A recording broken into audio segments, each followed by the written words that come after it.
जो कहते सीताराम उनको मिल जाता आराम, खाने में मिलते बादाम। आहा, तो खूब जोर से बोलो सीताराम। साधु जी सीताराम। आज की चर्चा, चूंकि 1 डेढ़ 2 घंटे हम विलंब में कथा शुरू कर रहे हैं, पर हमने सुना है कि जहां प्रेम होता वहां नेम और टेम नहीं होता। मोहब्बत में ना तो नियम होती है ना टेम होता है। जिससे प्रेम, अच्छा जिससे प्रेम नहीं उसको डर डर के फोन लगाना पड़ता, भाई दिन में जग रहे होंगे रात को मत लगाना, सो रहे होंगे तो टाइम से, भाई 10 बज गए अब बहुत गड़बड़। लेकिन जिससे स्नेह हो तो 2 बजे रात, हाँ भाई सो गए, 2 बजे रात को भी ठोक दो। तो स्नेह में प्रेम में नेम और टेम नहीं होता है। उसी प्रकार हमारा मानना है कि राम कथा में जिसको राम जी से प्रेम होता है वो फिर नेम और टेम नहीं देखता कितने बज गए। बोलो सीताराम। तो आज की कथा का सूत्र 1, फिर कथा में बढ़ेंगे। ईश्वर को पाने के लिए राह मजबूत मत रखो, राम जी को पाने के लिए चाह मजबूत रखो। भगवान चाय से मिलते हैं। किससे? चाय से नहीं कि तुम सोचो कि वाह महाराज जी ने अच्छा उपाय बताया, चाय से मिलते, चाय से नहीं, चाह से। भगवान की चाह जिस भक्त को होती है भगवान उसके घर दौड़े चले आते हैं। और राम कथा ऐसा सत्संग ग्रंथ है, क्षमा कीजिएगा मेरे पागलों, राम कथा जीवन की वृथा को मिटाती है। राम कथा राघव से मिलाती है, राम कथा रस में डुबाती है। राम कथा इसलिए ग्रंथ नहीं सदग्रंथ कहलाती है। राम कथा बुझी हुई रोशनी में उजाला लेकर आती है। बुझी हुई जिंदगी में राम कथा उजाला लेकर आती है। अच्छा सुनो, एक बहुत अच्छी बात आपने सुना होगा, विद्वान बैठे हैं, वाल्मीकि रामायण, अनेक रामायण हैं, आनंद रामायण, प्रमोद रामायण, कंबन रामायण है, मलयालम की अलग है, कन्नड़ रामायण, बांग्ला रामायण। पर रामचरितमानस का नाम रामायण नहीं रखा गोस्वामी जी, श्री रामचरितमानस रखा। बाकी कहलाती रामायण, लेकिन गोस्वामी जी कितने चतुर हैं, इन्होंने क्या लिखा? श्री रामचरितमानस। अच्छा, हम कल सोच रहे थे कि गोस्वामी जी ने श्री रामचरितमानस ही क्यों रखा? सबने तो रामायण रखा, वाल्मीकि रामायण, आनंद रामायण, प्रमोद रामायण, घनश्याम रामायण, राधे श्याम रामायण, बांग्ला रामायण, कन्नड़ रामायण, मलयालम रामायण। फिर गोस्वामी जी ने श्री रामचरितमानस क्यों? मानस क्यों? हमें एक बात समझ आई और आपको अच्छी लगे तो कहना। हमें लगा बाकी जितनी रामायण का अर्थ क्या होता? आयण का अर्थ होता है भवन, मंदिर। रामायण, राम जी का मंदिर, यही रामायण। रामायण का अर्थ यही है।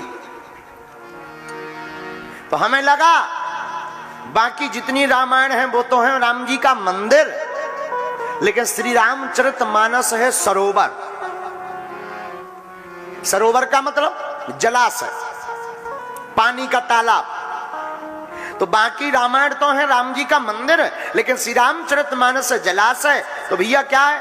बोले देखो भाई, मंदिर जाना है तो मंदिर जो भी व्यक्ति जाता है पवित्र होकर जाता है। तो जो पवित्र हो जाता है वो मंदिर जाता है, लेकिन जिसे पवित्र होना होता है वो जलाशय आता है। तो सीधा सा अर्थ है, अगर तुम पवित्र हो गए तो रामायण को पढ़ो, अगर पवित्र नहीं भय तो श्री रामचरितमानस की धारा में डुबकी लगाओ। इसलिए पावन पवित्र ग्रंथ श्री रामचरितमानस। और एक बात मेरे पागलों, तुम अपनी जिंदगी में एक बात याद रखना, परिस्थितियां कितनी भी विकट हो घबराना मत, कह देना हमारे बागेश्वर बालाजी निकट हैं। जिसके भगवान निकट होते हैं परिस्थितियां कितनी भी विकट हो, कोई कुछ नहीं बिगाड़ सकता। सिर पर सीताराम, फिकर फिर क्या करना, क्या करना, क्या करना, क्या करना, क्या करना, तेरे बिगड़े बनेंगे काम, फिकर फिर क्या करना। हाँ, सिर पर सीताराम, फिकर फिर क्या करना। सिर पर श्री सीताराम जी हो और विकट परिस्थितियों में भी घबराना मत मेरे पागलो, बागेश्वर के पागलो। एक बात याद रखना अपनी जिंदगी में, संसार में कुछ भी असंभव नहीं है। असंभव, इम्पॉसिबल, ये तो सिर्फ एक शब्द है। आज की कथा चाहे विद्यार्थी सुने या युवान सुने या कोई पॉलिटिक्स वाला सुने या कोई बिजनेस करने वाला सुने, आज की कथा तुम्हें जिंदगी में 4 चांद लगा देगी। ध्यान से सुनकर जाना। जितने भी यहां पर बैठे हुए पागल हैं, इस संसार में इम्पॉसिबल नाम की कोई चीज ही नहीं है, असंभव कुछ भी नहीं है। करने की ठान भर लो, फिर कुछ भी इम्पॉसिबल नहीं है। सब कुछ पॉसिबल है, सब कुछ संभव है। इम्पॉसिबल उन्हें है जिन्हें करना नहीं है, जिन्हें कथा में नहीं आना। वो कहते हैं अरे बड़ी भीड़ है, बहुत लोग हैं, बैठने की व्यवस्था नहीं है ठीक ठाक। जिन्हें कथा नहीं सुनी, अरे बहुत धूप है यार, हम तो घर बैठे टीवी पे देख ले भी, ठटरी के बरे। अच्छा, जो टीवी पे देखते हैं और जो सामने देखते हैं, आप स्वयं अनुभव करो, टीवी का आनंद ज्यादा है कि यहां का आनंद ज्यादा है? तो जिन्हें नहीं करना उन्हें सब कुछ असंभव है, और जिन्हें सुनना कथा है तो आप बगल में दृष्टि डालो, न टेंट है, न पंडाल है, न बैठने की व्यवस्था है, फिर भी हाथ जोड़ करके खड़े सुन रहे हैं। इसी का नाम सब कुछ पॉसिबल है। और ये बात भी बोलें तो कोई बुरी बात नहीं है। जितने आगे बैठे हुए लोग हैं, तुम जितना आनंद नहीं ले रहे होगे, उससे कहीं ज्यादा वो खड़े हुए लोग धूप के आनंद ले रहे होंगे राम कथा का।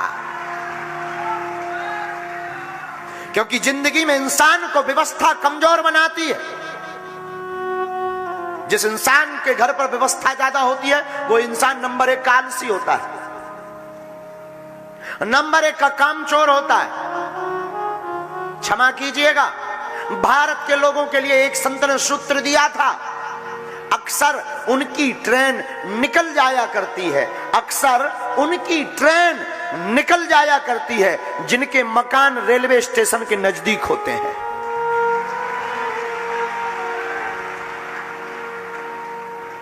जिनके मकान रेलवे स्टेशन के नजदीक होते हैं, उन्हें लगता अरे ये तो है, अभी गए।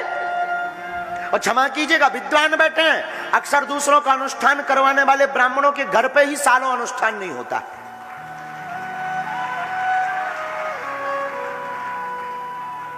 गंगा के किनारे रहने वाले लोग अक्सर गंगा स्नान नहीं कर पाते हैं, लेकिन गांव का हमारे जैसा मजदूर आदमी हर 3 महीने में गंगा में डुबकी लगाकर आ जाता है।